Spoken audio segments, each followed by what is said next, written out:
ఇప్పుడు మనమైనా సరే మన తల్లి స్వరాన్ని ఎక్కడున్నా కనిపెట్టగలం కదండి. ఎంత దూరంలో ఉన్నా అమ్మ బిడ్డ అంతలోగానే ఎవరన్నా సరే అది మా మమ్మీ వాయిస్ అని చెప్పి చెప్పగలం కదండి. ఎంత మందిలో ఉన్నా సరే అది మీ అబ్బాయి వాయిస్ అలా తెలుస్తుంది కదండి.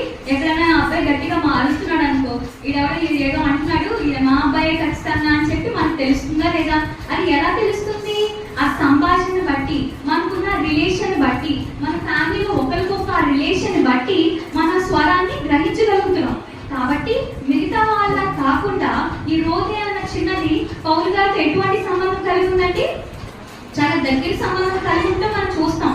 అంటే మనం కూడా ఏం చేయాలంటే దేవుని స్వరాన్ని, ఇప్పుడు దేవుని వాక్యాన్ని కూడా అనేక మంది వింటున్నారు కానీ ఆ స్వరాన్ని గ్రహించలేకపోతున్నారండి. అది దేవుని మాట అని గ్రహించలేకపోతున్నారు. ఇప్పుడు ఈ చిన్నది ఎలా అయితే అక్కడ ఉన్న సిచ్యువేషన్ లో ఆయన వస్తారని ఎవరు ఎక్స్పెక్ట్ చేయరు. అయినప్పటికీ లేదు ఆయన స్వరమే అని చెప్పి ఖచ్చితంగా ఖండితంగా దృఢముగా చెప్పిందంట. ఎవరైనా మనం నమ్ముతామా అండి? చిన్న బిడ్డలు చెప్పే మాటని. ఇంట్లో చిన్నవాళ్ళు ఎవరైనా ఉంటే కూడా వాళ్ళని మాట్లాడారనుకో, వాళ్ళని సజెషన్స్ ఇచ్చారనుకో, ఏమంటారు? నీకేం తెలియదు, నోరు మూసుకో, నువ్వు కలెక్ట్ చేసుకోకు, నీకు సంబంధం లేదు, నీకేం తెలుసు అని మాట్లాడుతున్నావు అని ఈజీగా కొట్టివేస్తారు.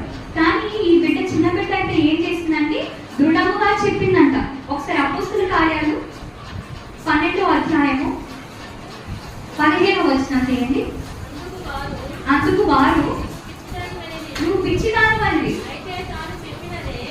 అయితే తాను చెప్పినదే నిజమని ఆమె దృఢముగా చెప్పినప్పుడు వారు అతని దూత అనేది చాలండి. అయితే ఏం చెప్తుంది? నువ్వు మెరుగుకుంటూ తప్పు అని చెప్పినప్పటికీ ఆమె మరీ దృఢంగా చెప్పిందంట. మనుషుల దృష్టిలో అప్పటికి ఆమెను ఎలా చూస్తున్నారండి? వెర్రిలాగా పిచ్చిది వెర్రిది అని చెప్పారు. అయినప్పటికీ ఆత్మ ఆమె లేదు, ఇది నిజమే అని ఖండితంగా చెప్పిందండి. ఈ రోజు మనం కూడా దేవుడి వాక్యాన్ని వినే మనం కూడా ఖండితంగా చెప్పలేకపోతున్నాం. దేవుడికి చేస్తారా అంటే చేయొచ్చు అంటారు కాబట్టి లేదు చేస్తాడు అని మనం చెప్పలేము. ఎందుకు? సందేహిస్తున్నాం, మనం దేవుడు విశ్వసించట్లేదు.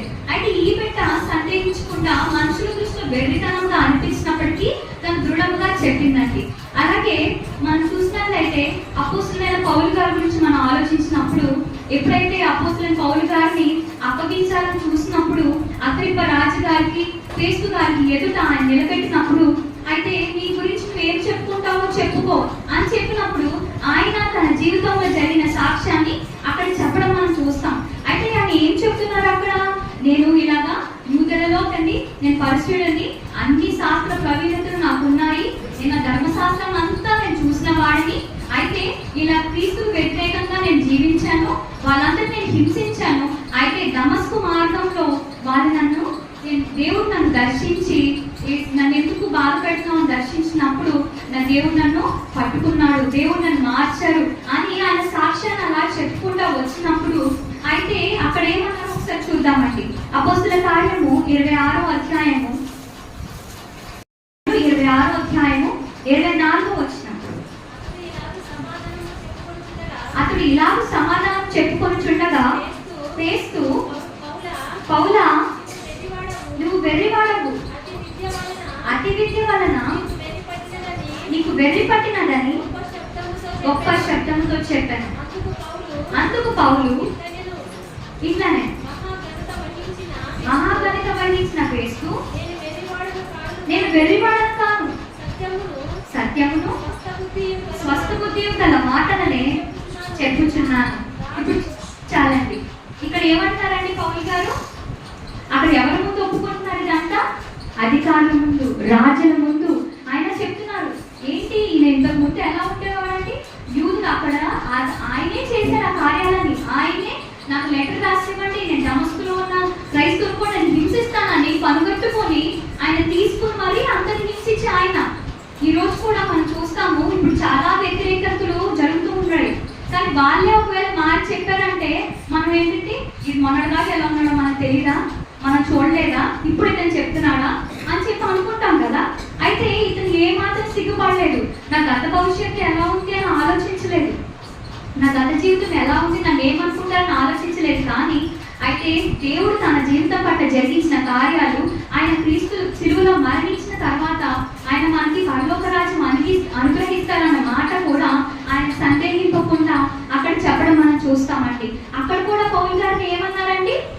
వెర్రివాడవు నువ్వు, నీకు ఎక్కువ అతిమధ్య వలన నీకు వెర్రితనం వచ్చిందని చెప్పినప్పటికీ కూడా నాది వెర్రితనం కాదు కానీ నేను క్రీస్తు నిమిత్తం చెప్తున్నాను అని చెప్పి అక్కడ మనం పౌలు గారు చెప్పడం చూస్తామండి. అదే రీతిగా మనం ఇలానే చూసినట్లయితే మనకి యేసయ్య సిలువ పొందిన తర్వాత మరణించిన తర్వాత కూడా ఎప్పుడైతే భూస్థాపన జరిగిందో దాని తర్వాత దేవుడు లేఖను నెరవేరడానికి ముందే శిష్యులకు మనం చెప్పడం చూస్తాం. ఏమని చెప్పారండి? నేను చనిపోయి 3వ దినమున మళ్ళీ లేస్తాను అని చెప్పారు కదండి. అయితే ఇప్పుడు శిష్యులందరికీ తెలుసు కదండి ఈ విషయం, అందరికీ తెలుసు. ముందుగా బయలుపరుస్తూనే ఉన్నారు, ఇలా జరుగుతుంది, నేను మళ్ళీ మూడో రోజున లేస్తాను అని చెప్పారు. అయితే కానీ అక్కడ ఎంతమంది విశ్వసించారండి? అయితే విశ్వసించలేదు. ఎందుకనంటే లూకా సువార్తలో మనం చూసినప్పుడు 24వ అధ్యాయము 10వ వచనం చూడండి ఒకసారి. ఎప్పుడైతే ఈ స్త్రీలు మొదటగా వెళ్ళారో, లూకా సువార్త 24వ అధ్యాయము 10వ వచనం. ఈ సంగతులు అపొస్తలులతో చెప్పిన వారెవరనగా మగ్దలేని మరియయు, యోహన్నయు, యాకోబు తల్లి అయిన మరియయు, వారితో కూడా ఉన్న ఇద్దరి స్త్రీలను. అయితే వారి మాటలు వీరి దృష్టికి వెర్రి మాటలుగా కనపడింది కనుక వీరు వారి మాటలు నమ్మలేదు. అయితే శిష్యులు అందరికంటే ఇప్పుడు 12 మందిని ఏర్పరచుకుని ఎవరినండి? శిష్యులనే కదండి. ఈ స్త్రీలందరూ ఎలా ఉండేవారు? సహాయకులుగా ఉండేవారు, పరిచర్యలో నడుస్తూ ఉండేవారు. అయితే శిష్యులకి ఇంత ఖండితంగా దేవుడు చెప్పినప్పటికీ కూడా వారు విశ్వసించలేకపోతున్నారండి. ఖచ్చితంగా జరుగుతుంది అని వాళ్ళు నమ్మలేకపోతున్నారు. స్త్రీని అప్పటికి చూసి వాళ్ళు చెప్పినప్పుడు కూడా వాళ్ళు విశ్వసించకుండా వీరు వెర్రి మాటలు మాట్లాడుతున్నారు అనేసారండి. మనకి అన్ని తెలిసినప్పుడు అన్యులంతా వేరు, కానీ క్రీస్తుతో అంత దగ్గర సంబంధం కలిగి ఉన్న వారు కూడా అటువంటి మాటలు మాట్లాడుతున్నారు. ఈ రోజు కూడా మనం దేవునితో అతి దగ్గరగా ఉన్నాము, అతి దగ్గరగా నడుచుకుంటున్నాం అని అనుకుంటున్నాం, కానీ కొన్ని విషయాలు ఎప్పుడైతే వచ్చినాయో కొంతమంది చెప్పినప్పుడు కూడా విశ్వసించలేకపోతున్నామేమో. కొన్నిసార్లు మనమే వాటిని అవిశ్వాసంతో కిందకి నొక్కేస్తున్నామేమో, ఇతరులకి మనమే అవిశ్వాసం కలిగిస్తున్నామేమో ఆ మాటను బట్టి. అయితే వీళ్ళైతే మాత్రం స్త్రీలు వాళ్ళైతే వాళ్ళు చూసింది కానీ వాళ్ళు జరిగింది కానీ విశ్వసించి అనేకులకు తెలియచేశారు. వీరు వెళ్ళి చూశాక వీళ్ళు కూడా నిజమే అని నమ్మడం జరిగింది. మొదటైతే వీరి మాటలు ఎలా అనిపించినాయండి? వీళ్ళకి వెర్రి మాటలుగా అనిపించినాయి. అప్పుడు మనం వాక్యంలో కూడా మనం చూస్తాం కదండి, సిలువను కూర్చిన వార్త నశించున్న వారికి వెర్రితనంగానే ఉంటారు, కానీ రక్షింపబడుచున్న మనకేంటంటే అదే దేవుని శక్తి అని మనం చూస్తా ఉన్నాం. ఇప్పుడు లోకంలో కూడా నశించిపోతున్న వారు ఎన్నో మాటలు అనొచ్చు, ఎన్నో మీరు కృంగు తీయొచ్చు. నువ్వు వెళ్ళటం వల్ల ఉపయోగం ఏంటి? రోజు ప్రార్థనకి వెళ్ళిపోతున్నావు, ఏమొస్తుంది? నువ్వు రోజు గంటలు చేస్తున్నావు ప్రార్థన, ఏమొచ్చింది? ఇంకా కష్టాలే ఎక్కువైంది కదా. నువ్వు రోజు వాక్యం చదువుతున్నావు, ఎవరికి ఉపయోగం జరిగింది? నువ్వు సన్నిధికి వెళ్ళడం వల్ల ఎవరికి ఉపయోగం జరిగింది? నువ్వు ఇప్పుడు మనం ఆఫీస్లో కూడా చూస్తాం, మీరు రోజు ప్రార్థన చేసుకుంటారా, అయినా మీరు ఇదే స్టేజ్లో ఉండిపోయావు, నేనేం చేసుకోకుండా నేను హై లెవెల్కి వెళ్ళాను కదా అని కొన్నిసార్లు అనేకులు ఏం చేస్తారు? కృంగతీస్తారు. మన భక్తి ఇతరులకు ఎలా కనిపిస్తుంది? వెర్రితనంగా కనిపిస్తుంది, కానీ మనం ఏంటంటే మన భక్తిని విడిచిపెట్టకుండా దాన్నే పట్టుకొని ముందుకు వెళ్ళాలండి. అయితే మనం చూసినట్లయితే ఎందుకు మనము దేవుడు ఎవరిని ఏర్పరచుకుంటానని చెప్పారండి? వెర్రి వారిని ఏర్పాటు చేసుకుంటారు. 1 కొరింథీయులకు రాసిన పత్రిక 1వ అధ్యాయము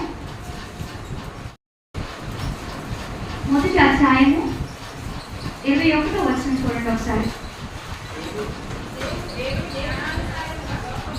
దేవుని జ్ఞానానుసారంగా లోకము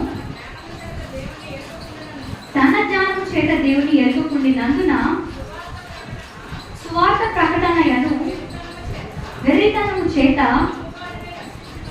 నమ్మువారిని రక్షించుట దేవుని దయాపూర్వక సంకల్పమాయను. ఇప్పుడు ఎలా ఉందండి సువార్త ప్రకటన అంట?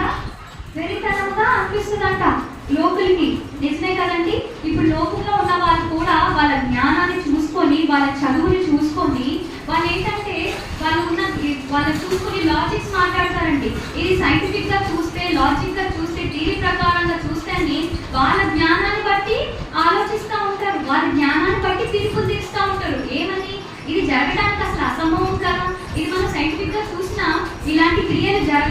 జరగవు, అవన్నీ మాయలు అని చెప్పి వాళ్ళ జ్ఞానాన్ని బట్టి ఆలోచిస్తూ ఉంటారు. కానీ దేవుడు ఏం చెప్పారు? నా జ్ఞానము నా క్రియలు అది మనుష్య జ్ఞానానికి మించినవండి, అవి మన జ్ఞానంతో మనం అవి అని గ్రహించలేమని దేవుడి వాక్యం ద్వారా చెప్తున్నారు. కానీ ఇక్కడ మనం ఏంటంటే లోకానుసారంగా ఆలోచించే వారికి ఇది వెరితనంగా ఉంటాయని దేవుడు చెప్తున్నారు. అందుకే మనం 27వ వచనం కూడా చూడండి. దాంట్లోనే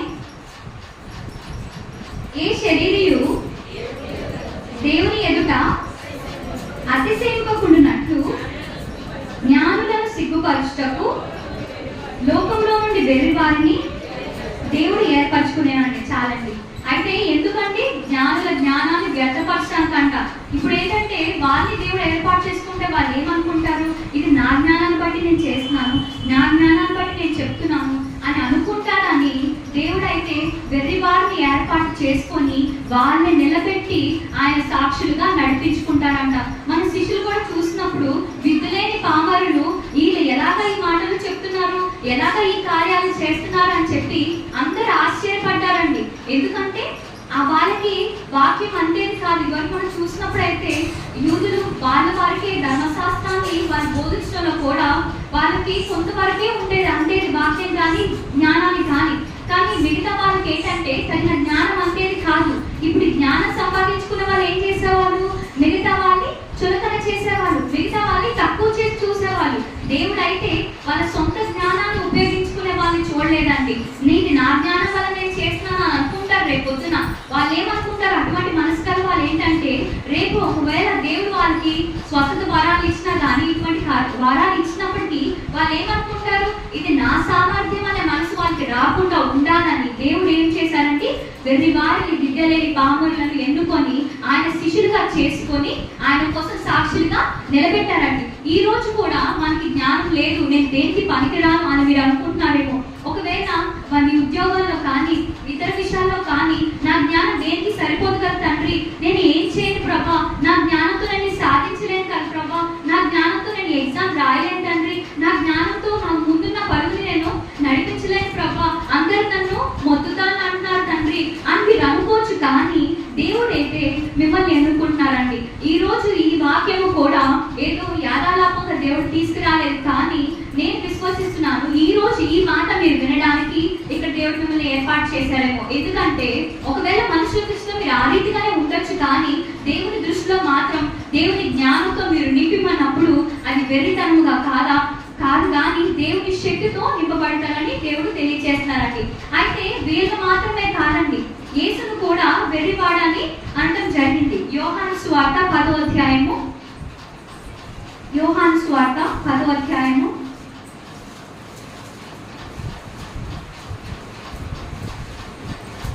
19వ వచనం చూడండి ఒకసారి. ఈ మాటలను బట్టి యూదులలో మరలా భేదం పుట్టెను, వారిలో అనేకులు వాడు దెయ్యం పట్టిన వాడు వెర్రివాడు వారి మాట ఎందుకు వినిచున్నారని. ఇక్కడ పైన చాలండి, ఇక్కడ ఏం చెప్తున్నారంటే యేసయ్య పైన అంతా మనం చూసినప్పుడు అయితే నేను గొర్రెల ద్వారాన్ని, నా ద్వారా తప్ప ఎవరు పరలోక రాజ్యాన్ని చేరుకోలేరు, నేనే ఆయన కుమారునిగా వచ్చి ఉన్నాను అని యేసయ్య ఆయన నిత్య రాజ్యం గురించి మన కోసం ఏర్పాటు చేసిన రాజ్యం గురించి కూడా మనం చెప్పడం చూస్తానండి. ఆయన ఏంటంటే పాపులని క్షమించడానికి ఈ లోకంలో నన్ను దేవుడు పుట్టించారు, నేను సిలువై మళ్ళా లేచి అనేకుల పాపాలను తండ్రి క్షమించి పునరుద్ధానంలో మళ్ళీ మీ అందరినీ తీసుకువెళ్తానని చెప్పి దేవుడు ఎలా అయితే చెప్తున్నారో దేవుని మాటలు కూడా లెక్క చేయకుండా వాళ్ళు దేవుడిని ఏమంటారండి? దెయ్యం పట్టిన వాడు అని చెప్పి ఒక మాటలో మనం తీసివేయడం చూస్తామండి. అయితే ఇప్పుడు మనం ఏంటంటే వీళ్ళందరూ ఇప్పుడు మనం చూసినప్పుడు కూడా ఒకటి గమనించండి. అయితే లోకుల దృష్టిలో వీళ్ళు ఏ రీతిగా ఉంటున్నారు అని వాళ్ళు ఎప్పుడు ఆలోచించుకోలేదు. లోకుల దృష్టిలో నేను వెర్రితనంగా ఉంటుంది నా మాట అని ఎప్పుడు వాళ్ళు సందేహించలేదండి. దేవుని మాట కానీ దేవుని వాక్యాన్ని కానీ ఖచ్చితంగా చెప్పడానికి వాళ్ళు ఎప్పుడు వెనకడదేయలేదని మనం చూస్తాం. ఖచ్చితంగా వాళ్ళ దృష్టిలో అలాగే ఉండొచ్చు, ఖచ్చితంగా మీరు వాళ్ళ దృష్టిలో వెర్రిగానే ఉండొచ్చు, కానీ దేవుని దృష్టిలో నేను అలా లేను, దేవుని దృష్టిలో నేను ఆయన కుమారుడును, దేవుని దృష్టిలో ఆయన రాజ్యాన్ని నడిపించే వారసుడు అని చెప్పి వాళ్ళు విశ్వసించారు. కాబట్టి ఇతరుల మాటలు వాళ్ళకేమి ఇతరుల మాటలు బట్టి వీళ్ళేమీ కుంగిపోలేదండి. ఇంకానూ దేవుడి గురించి అధికంగా మనం చెప్పడం చూస్తామండి. ఇప్పుడు మనం అలాగే 1 కొరింథీయులకు రాసిన పత్రిక 4వ అధ్యాయం 10వ వచనంలో మనం చూసినప్పుడు, కొరింథీ 4వ అధ్యాయము 10వ వచనం, మేము క్రీస్తు నిమిత్తము వెర్రివారము, మీరు క్రీస్తునందు బుద్ధిమంతులు, మేము బలహీనులము, మీరు బలవంతులు, మీరు కనులు, మేము కనహీనం. చాలండి. ఇక్కడ ఏమని చెప్తున్నారండి? మేము క్రీస్తు నిమిత్తం ఎలా అనుకుంటున్నారో మేము వెర్రివారము అంటే క్రీస్తు కోసం మేము పిచ్చివాళ్ళమే, క్రీస్తు కోసం నిలబడటానికి మేము పిచ్చివాళ్ళమే, మేము వెర్రివాళ్ళమే అని చెప్పి చెప్పడం మనం చూస్తామండి. ఇక్కడ ఏంటంటే ఇక్కడ ఏమన్నా అంటే మీరు క్రీస్తునందు బుద్ధిమంతులు, మేము బలహీనులము, మీరు బలవంతులు, మీరు కనులు, మేము ఘనహీనులము. అయితే ఇక్కడ ఏమంటున్నారు? వారికి వాళ్ళు దేవుని ఎదుట తగ్గించుకోవడం మనం చూస్తామండి. ఎప్పుడైతే మనము కూడా దేవుని ఎదుట తగ్గించుకుంటామో, తండ్రి నాకు నేను జ్ఞానం లేదు, తండ్రి నాకు సహాయం చేయండి, మేము బలహీనులమే, అన్ని విషయాల్లో మేము ఇలాగా అని చెప్పి మనం ఎప్పుడైతే దేవుని దగ్గర తగ్గించుకుంటామో కూడా దేవుడు మనల్ని హెచ్చిస్తారండి. ఇప్పుడు క్రీస్తు నిమిత్తం మనం ఎలా ఉండాలని నేను చెప్పడం జరిగిందంటే ఏమర్థమైందండి? క్రీస్తు నిమిత్తం మనం ఎలా ఉండాలండి? క్రీస్తు నిమిత్తం మనం వెర్రివారంగా ఉండాలి. అంటే మన భక్తి జీవితం కానీ మన ప్రార్థనా జీవితం కానీ ఎలా ఉండాలి? ఇతరులకి వెర్రితనంగా అనిపించాలి. ఒకవేళ మీ ప్రార్థనా జీవితం మీ భక్తి జీవితం కానీ ఇతరులకి వెర్రితనంగా అనిపించట్లేదు అంటే మీరు ఇంకా సరైన భక్తి చేయట్లేదని. అంటే ఏమనిపించాలంటే ఇంత నష్టం నేను జరుగుతున్నా, నేను కుటుంబంలో ఇంత ఏడుపులు జరుగుతున్నా, ఎంత నష్టంలో కూడా ఆమె ఎలా అన్ని గంటలు ప్రార్థన చేస్తుంది, ఇప్పటికీ ఇన్ని గంటలు ప్రార్థన చేసినా ఏమి ఫలితం వాళ్ళ ఇంట్లో జరగలేదు కదా, అయినా ఇంకా ఎందుకు ప్రార్థన చేస్తుంది, అయినా ఇంకా ఎందుకు గుడికి వెళ్తుంది, అయినా ఇంకా ఎందుకు సువార్త ప్రకటిస్తుంది, ఇంకా దేవుని ఎందుకు గట్టిగా పట్టుకుని అంటే అక్కడ ఏం తెలుస్తుంది వాళ్ళకి? ఇది పిచ్చిది, ఇంకా ఇంకేం జరగలేదు. మీరు ఓ సంవత్సరానికి చేస్తున్నారండి ఒక అంశం మీద ప్రార్థన, అయినా అదేం జరగలేదు, ముందుకెళ్ళలేదు. ఒక వివాహమే కానీ మీరు జాబే కానీ సంవత్సరం నుండి ప్రయత్నిస్తున్నారు, దాని గురించి కన్నీటితో ప్రార్థిస్తున్నారు, అయినా మీకు రిజల్ట్ రాలేదు. మీ ఫ్రెండ్స్ అడగచ్చు, ఒకవేళ మీ సంగతుల్లోనే మిగతా వాళ్ళు అనొచ్చు, ఎందుకు ఇంకా పొందుకోలేదు, ఇంకా ఎందుకు చేస్తున్నాము, మీ ఇంటి పక్కన వాళ్ళు అనొచ్చు, ఇంకా ఎందుకు ఏమైనా కన్నీటితో చేస్తుంది, ఇంత జరిగినా చేయలేదు, ఇంత జరిగినా అవ్వలేదు కదా, ఈ దేవుడిని ఇంకా ఎందుకు నమ్ముకుంటున్నారు అని చెప్పి వాళ్ళకి ఎలా కనిపించాలి? మనం వెర్రివాడలో కనిపించాలి. మనమైతే ఒట్టిగా చేయట్లేదు, కానీ దేవుని విశ్వసించి ఈ రోజు కాకపోతే దేవుడు రేపైనా చేస్తాడు అని చెప్పి మనము విశ్వసించి ఉన్నామని చెప్పి వారికి ఎప్పుడు తెలుస్తుందండి? దేవుడు మన పట్ల జరిగించిన కార్యాన్ని బట్టి తెలుస్తుంది.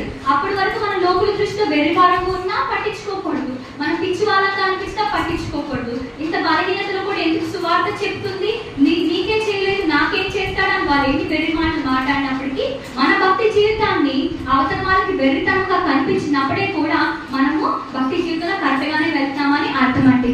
ఈ రీతిగా మనం కూడా ప్రార్థించుకోవాలండి. ఏమంటే నా భక్తి మామూలుగా కాదు, ఇప్పుడు అందరూ ఉండేటట్టుగానే మనము ఉంటే ఇది అన్యులకి మనకి ఏంటంటే సంబంధం? అందరూ ఉద్యోగాలు చేసుకొస్తున్నారు, మీరు ఉద్యోగాలు చేసుకొస్తున్నారు, వచ్చి పడుకుంటున్నారు, తింటున్నారు, ఇది డైలీ రొటీన్ లాగా అయిపోతుంది. కానీ అన్యులకి మనకి ఏంటి వ్యత్యాసం, ఏంటి తేడా అనేది మనకు తెలియాలంటే మన భక్తి జీవితం మన దేవుని కొరకు నిలబడే విధానాన్ని బట్టి వాళ్ళకి తెలియాలండి. మనము క్రీస్తు నిమిత్తం నేను క్రీస్తు కోసం ఏదైనా చేస్తారు, ఈ అమ్మాయి క్రీస్తు కోసం పిచ్చిది, ఈ అమ్మాయి పద్దాకి వెళ్ళిపోద్ది, అంత బాధలో కూడా చర్చకెళ్ళిపోతుంది, ఈ అమ్మాయి అసలు ఏదైనా పిచ్చిది అనిపించాలి. ఎందుకు? మన క్రీస్తు కోసం అంత తెగుపు కలిగి ఉన్నామని జీవితము మన వరకే కాకుండా ఇతరికి రిఫ్లెక్ట్ అయినప్పుడు వాళ్ళు కూడా ఒకనొక దినము మిమ్మల్ని బట్టి అనేకులు సంఘానికి నడిపిపడి మిమ్మల్ని బట్టి అనేకులు విశ్వాసంతో నడుచుకునే వారుగా ఉంటారని దేవుడు ఈ రోజు మీకు తెలియజేస్తున్నారండి. అందరూ లేచి నిలబడి చిన్న ప్రార్థన చేసుకుని ముగించుకున్నాం.